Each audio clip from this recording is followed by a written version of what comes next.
Everybody, this is Kyle with AttackOfTheFanboy.com. I'm here at the Destiny 2 gameplay reveal. This is Mike Zack, the art director for Destiny 2. How's the event been for you so far? It's awesome. I'm like, finally we get to show our game to everybody. It's been super exciting. So, I mean, how long have you been working behind the scenes on Destiny 2? On Destiny 2, well, I mean, basically, we knew there was going to be a sequel, so it's been a couple years. Yep. This is the first time that Destiny 2 is on PC. That's got me very excited, because Awesome. I'm a big PC gamer. Cool. Did that impact your work on the game at all? Did that alter the way that you approach the game or how you create art for the game? A lot of the heavy lifting for that was done by our graphics team and our design team, because a lot of it comes down to really dealing with the new hardware. Mm-hmm. So for that's a real technical problem, and then I think because of that, some of the UI is going to be a little different, because obviously PC gamers expect a lot more control over. I mean, that first UI was really PC centric. It looked like it would work well on PC. Yeah, we always went for something really clean, right? Yeah. We always wanted that clean, so it translated well. And even in the controller version, we had a free cursor already, right? So the paradigm was sort of motivated by that, even when we had Destiny only on console. Yeah. So, I mean, 4 worlds were revealed at this. Can you run those down and kind of give the background that you can as the designer for this? Yeah, so the first big one we're talking about is European Dead Zone. It's dominated by this massive shard of the Traveler. So if you've ever gazed up at that big white ball and noticed that there's sort of this wounded portion of it, this is like one of those pieces that fell off. Okay, where the bottom... Yeah, so this has been this big piece of it that's sort of fallen to, lost to time, and when we're driven out of the last city, it seems like the first place we would think to go, right? It's like see if there's some connection we can reestablish with the Traveler there, and it gave us but of course the Cabal with the Red Legion are also there, right? Yeah. For the same reason. Yep. And then we take you to Titan, a moon of Saturn, which is this really fun opportunity for us to, with the next 3 destinations, we really leaned into, I think, the theme of the campaign, which is, we were driven from our home, and our home was,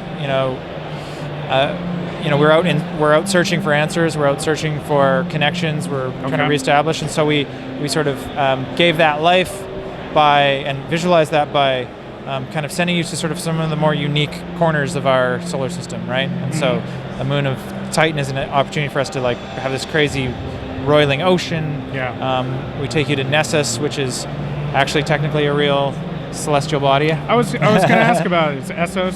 Nessus. Nessus. Yeah. And so that's, is that in our solar system? It is, yeah. Okay. It's a planetoid. It's a very small object that's relative. I guess I need to take some more science. Just Wikipedia is your friend. Nerd out. It's super fun.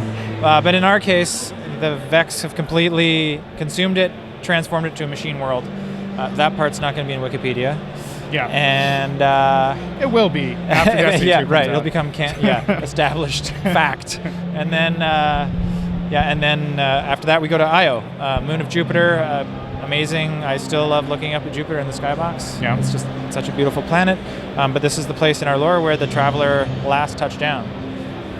Gotcha.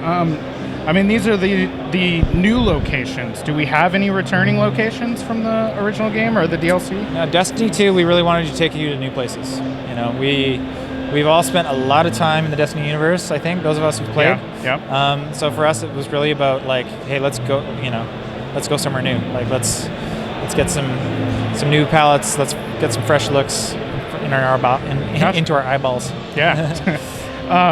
So for me, I played a lot of the base game, and I kind of drifted away a little bit, mostly for me because there was a little bit of lack of story, and that came in a lot with the DLC. And there's been a big focus in Destiny 2, in this presentation, talking about the story and this world. Can you just kind of talk a little bit about the story? Sure. As far as you know? Yeah.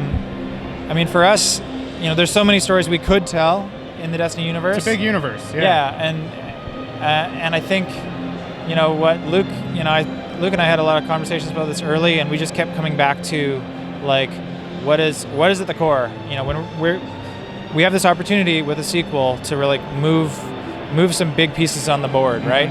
And for us, that starts with the Traveler, and that starts with light. Yeah. Like this, like we've been staring at that big white You ball. can't tell there's a I keep looking traveler up up there. at a giant It's traveler. right over there. Yeah. we keep, we've been staring at that for years, Yeah. and it's silent, mysterious. Like we want something to happen, and we wanted to take some of the places in our universe that were like the tower, that were really, I think, emotionally resonant, and we all had dance parties there, and like we wanted to make something happen there, and like really move the universe forward. So it's a catastrophic event, and it's maybe traumatic, but like a story needs to move, right? Yeah. So that's where we started, and that kind of was the genesis for what led to, I think, the kinds of things that just kind of naturally fell out of that. Like, what does it mean to be a Guardian? How would the Vanguard react if they lost their light? And we could really explore those characters in ways that we hadn't before. They were sort of fixtures in Destiny 1, and they no longer had to be static in Destiny 2. Gotcha. Yeah. Do you know our Grimoire cards coming back? Because that was a lot of the story content was in those Grimoire cards on the Bungie website and stuff like that. Yeah. So our goal is definitely to bring all of that lore and all of that story into the game as much as possible. And so you're going to see that in our worlds and the way you explore them and the things you do there. And we're really trying to layer in lore like that and things to find, things to learn and discover in the world. So, I mean, a big addition to the Destiny lore is this new enemy. Yeah. What was it like, designing them, and what else can you tell us about these brand new enemies? Yeah, so the Red Legion, they're sort of like the SWAT team, elite force of the Cabal. All new character art, a bunch of new units types. So today we showed off the Incendior, which is a flamethrower guy. Yeah, I killed a few of those. Shot the nice. thing on their yeah, back. shoot on the back and explodes. Pretty fun. It's a good time. Yep. And then the Gladiator, the melee guy with the two big cleavers. And then you got the Quadruped, the War Dog. War Beast, sorry. Yeah. And then they have a bunch of new weapons, abilities, etc. So it's just like a total overhaul for those guys and a ton of new stuff. I had another question, so I got to ask about Xur. So. Oh yeah, you can ask about Xur, and yeah. I cannot answer you about Xur. It's totally cool. So I have to ask you. I've been ordered to ask you. Is Xur in the game, and where is he? Xur died, and you can report that. No, is that canon? It's canon. Total canon. No, I can't tell you about Xur. Okay. All right. Anything You'll else? just have to ask Google. Well, next September. Yes. Like everyone else Definitely did. Google where is Xur in Destiny 2. Yeah, exactly. So it might know now. I don't know what search results that will return. So September 8th, Destiny 2 arrives. What are you excited for players to experience when they boot up Destiny 2 for the first time? Sort of two things that I'm really. I mean, I'm looking forward. Just like period, get the games in their hands, obviously.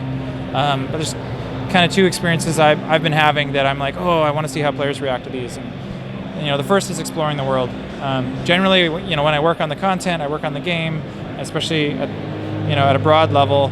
I'm pretty familiar with most of it, but I've had a bunch of experiences, playtesting recently on my couch at home when we push builds to our home boxes, and I'm like, exploring a world, and I find a lost sector I didn't even know was there. And I just hadn't talked to that artist yet. I didn't know they built it, and it's just like I discovered on my own, like naturally in a natural playthrough, which I don't get to do very often. Awesome, like so fun, and I feel like, oh my god, I hope like that little spark I had. I hope that's what our players get at every moment.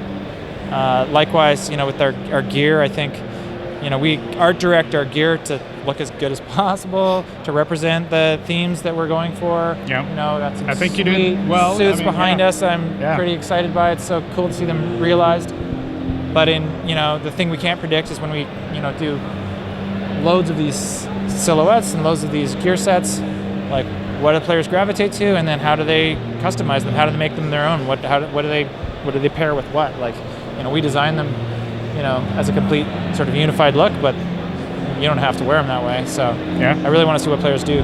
That's great. So congratulations on a great event. Thank you. And we look forward to Destiny 2. The beta is coming this summer, I think, and then Destiny 2 hits September 8th. That's right. So thanks for joining us, and check attackofthefanboy.com for all things Destiny 2 or other stuff. Thanks.